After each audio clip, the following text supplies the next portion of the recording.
आज म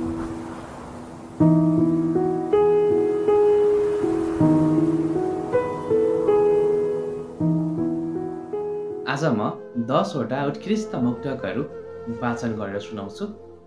पहिलो मुक्तक। चाहिँदैन तिम्रो निष्ठुरी मन, नदिए हुन्छ 2-4 दिनमै तोड्ने वचन, नदिए हुन्छ।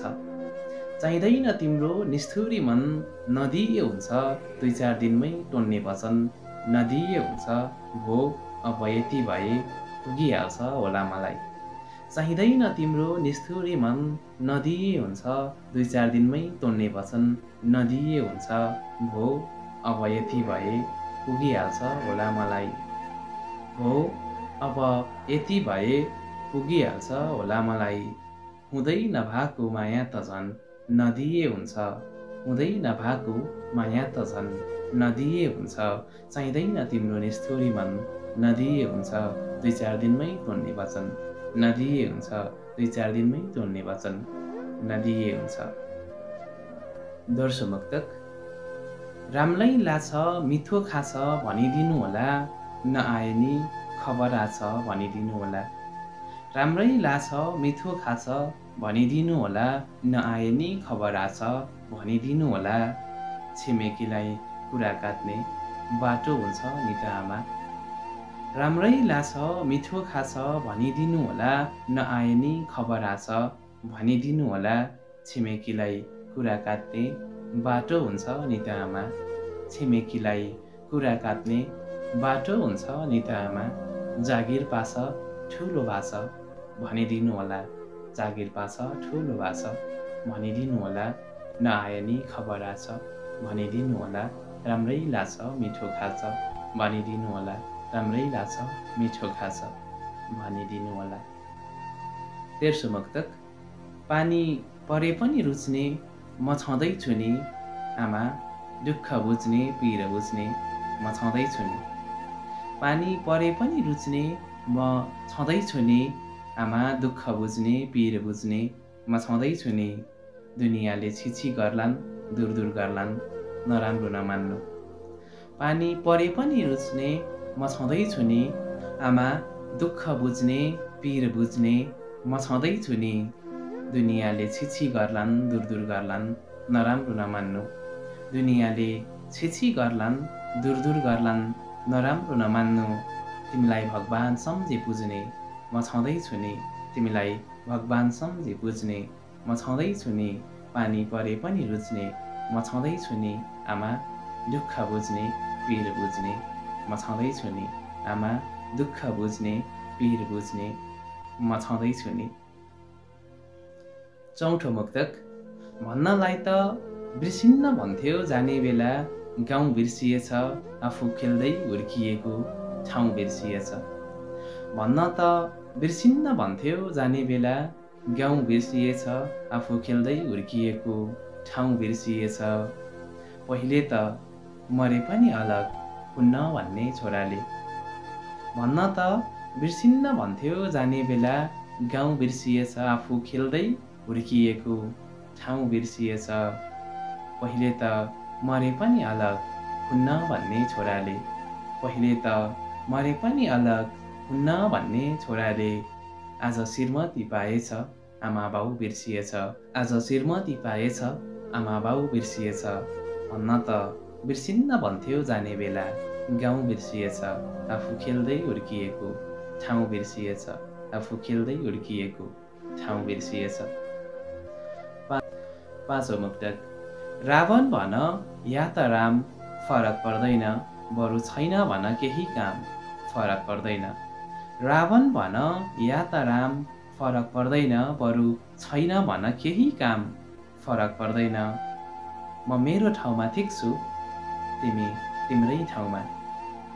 रावण भन या त राम फरक पर्दैन, बरु छैन भन केही काम फरक पर्दैन। म मेरो ठाउँमा ठिक छु, तिमी तिम्रै ठाउँमा। म मेरो ठाउँमा ठिक छु, तिमी तिम्रै ठाउँमा। तारिफ गर या त बदनाम फरक पर्दैन, तारिफ गर या त बदनाम फरक पर्दैन। रावण भन या त राम फरक पर्दैन, बरु छैन भन केही नि काम फरक पर्दैन बरु छैन भन केही काम फरक पर्दैन रावण भन या त राम फरक पर्दैन तारिफ गर या त बदनाम फरक पर्दैन तारिफ गर या त बदनाम फरक पर्दैन। छैठौं मुक्तक तिमी जुन हौ म घाम कुरै मिलेन तिमी हिरा म फलाम कुरै मिलेन तिमी जुन हौ म घाम कुरै मिलेन तिमी हिरा म फलाम कुरै मिलेन चाहेर पनि हामी एक हुनै नसकेपछि तिमी जुन हौ म घाम कुरै मिलेन तिमी हिरा म फलाम कुरै मिलेन चाहेर पनि हामी एक हुनै नसकेपछि चाहेर पनि हामी एक हुनै नसकेपछि भो माया नलगाम कुरै मिलेन भो माया नलगाम कुरै मिलेन तिमी जुन हौ म घाम कुरै मिलेन तिमी हिरा म फलाम कुरै मिलेन तिमी हिरा म फलाम कुरै मिलेन। सातौं मुक्तक दुःखै दुःखको खानी बन्छ भनेकै त थिए आँसु पनि एक दिन पानी बन्छ भनेकै त थिए दुःखै दुःखको खानी बन्छ भनेकै त थिए आँसु पनि एक दिन पानी बन्छ भनेकै त थिए त्यति बेला जे हुन्छ हेरौँला भन्यौ तिमीले दुःखै दुःखको खानी बन्छ भनेकै त थिए आँसु पनि एक दिन पानी बन्छ भनेकै त थिए त्यति बेला जे हुन्छ हेरौँला भन्यौ तिमीले त्यति बेला जे हुन्छ हेरौँला भन्यौ तिमीले साँचो प्रेम त केवल कहानी बन्छ भनेकै त थिए साँचो प्रेम त केवल कहानी बन्छ भनेकै त थिए दुःखै दुःखको खानी बन्छ भनेकै त थिए आँसु पनि एक दिन पानी बन्छ भनेकै त थिए आँसु पनि एक दिन पानी बन्छ भनेकै त थिए।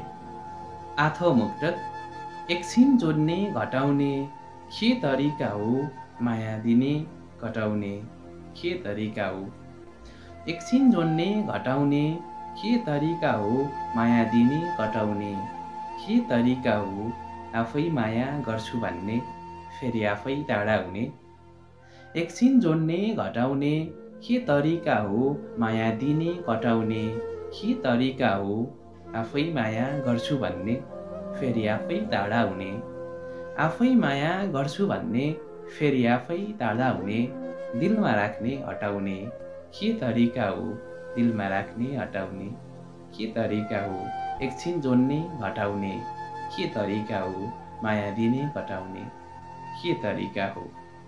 नवौं मुक्तक गाँसेर सम्बन्ध टोड्नुपर्ने त्यस्तो के बाध्यता पर्यो बीच बाटोमै छोड्नुपर्ने त्यस्तो के बाध्यता पर्यो गाँसेर सम्बन्ध तोड्नुपर्ने त्यस्तो के बाध्यता पर्यो बीच बाटोमै छोड्नुपर्ने त्यस्तो के बाध्यता पर्यो कुन्नी तिमीलाई के कुरामा चित्त बुझेन मबाट गाँसेर सम्बन्ध तोड्नुपर्ने त्यस्तो के बाध्यता पर्यो बीच बाटोमै छोड्नुपर्ने त्यस्तो के बाध्यता पर्यो कुन्नी तिमीलाई के कुरामा चित्त बुझेन मबाट कुन्नी तिमीलाई के कुरामा चित्त बुझेन मबाट अन्तै नाता जोड्नुपर्ने त्यस्तो के बाध्यता पर्यो अन्तै नाता जोड्नुपर्ने त्यस्तो के बाध्यता पर्यो। दशौं तथा यस श्रृङ्खलाको अन्तिम मुक्तक अनिष्ट राहु काल कत्यो खुसी हुनु तिमी बजारमा प्रेमको भाउ घट्यो खुसी हुनु तिमी अनिष्ट राहु काल कत्यो खुसी हुनु तिमी बजारमा प्रेमको भाउ घट्यो खुसी हुनु तिमी वर्षौं वर्षदेखि म तिम्रो बोझ बनेको रहेछु अनिष्ट राहु काल कत्यो खुसी हुनु तिमी बजारमा प्रेमको भाउ घट्यो खुसी हुनु तिमी वर्षौं वर्षदेखि म तिम्रो बोझ बनेको रहेछु वर्षौं वर्षदेखि म तिम्रो बोझ बनेको रहेछु सम्झनु बाटोको काँधा हत्यो खुसी हुनु तिमी सम्झनु बाटोको काँधा हत्यो खुसी हुनु तिमी सम्झनु बाटोको काँधा हत्यो खुसी हुनु तिमी सम्झनु बाटोको काँधा हत्यो खुसी हुनु तिमी। आजको हाम्रो श्रृङ्खला कस्तो लाग्यो हेरेर सल्लाह सुझाव तथा प्रतिक्रिया भने दिन नभुल्नुहोला र हाम्रो युट्युब च्यानल सहयात्रीलाई सब्सक्राइब भने गरिदिनुहोला। Thank you for watching this video. Bye bye, फेरि भेटौँला।